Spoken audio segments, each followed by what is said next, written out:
Well, hello, my name is Peggy Cunningham and I'm the Child and Youth Mental Health Program Manager. I would like to talk to you about an initiative we undertook as a team to develop our own measure to inform our intake process and how we manage clients coming into our system. Sometimes agencies, just like individuals, do things in a certain way just because that's how it's always been done. But a while back, some of the frontline clinicians in the program began to notice that people were initiating services but not always following through.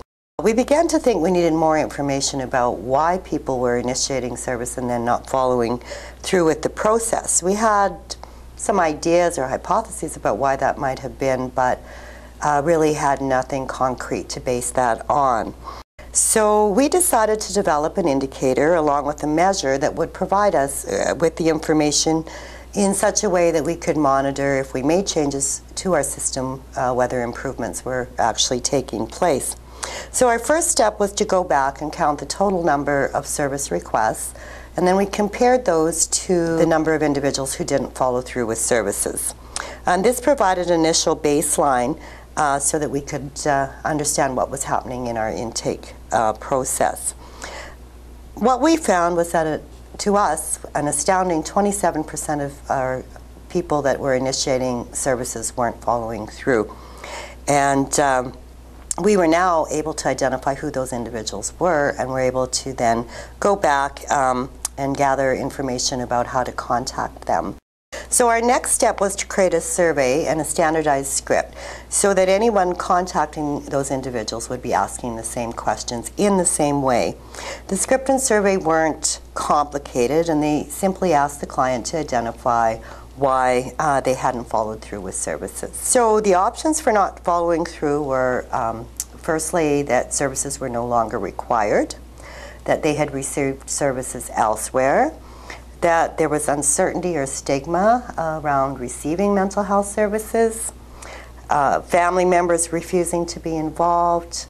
We have a questionnaire that we send to people, and we had concerns that that might be too long or too difficult to complete.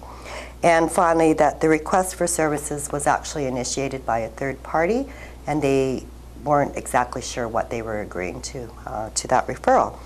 And it was discovered that a significant number of families had received services elsewhere prior to being contacted by ourselves, or that they were third-party referrals, and the individuals were unsure what they were being referred for.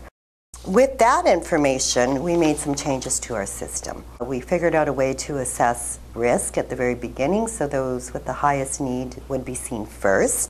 And secondly, we developed a family-friendly pamphlet that referral sources could use to explain our services to clients, so that when they were making a referral, the families were more familiar with what was going to happen. After implementing these new processes for a one-year period, we then went back and did a recount on clients receiving services as well as those not following through. What we found was that the number of clients not following through with services had changed from 27% down to 17%. So we really felt like we were making some changes that were for the benefit of the client, and it gave us motivation to continue to examine what we were doing with our intake system. So I would just like to conclude by saying that if you're thinking about evaluating how you do business, you are really thinking about a process indicator. That is, how the service is provided in a way that enhances the client experience and leads to more positive outcomes.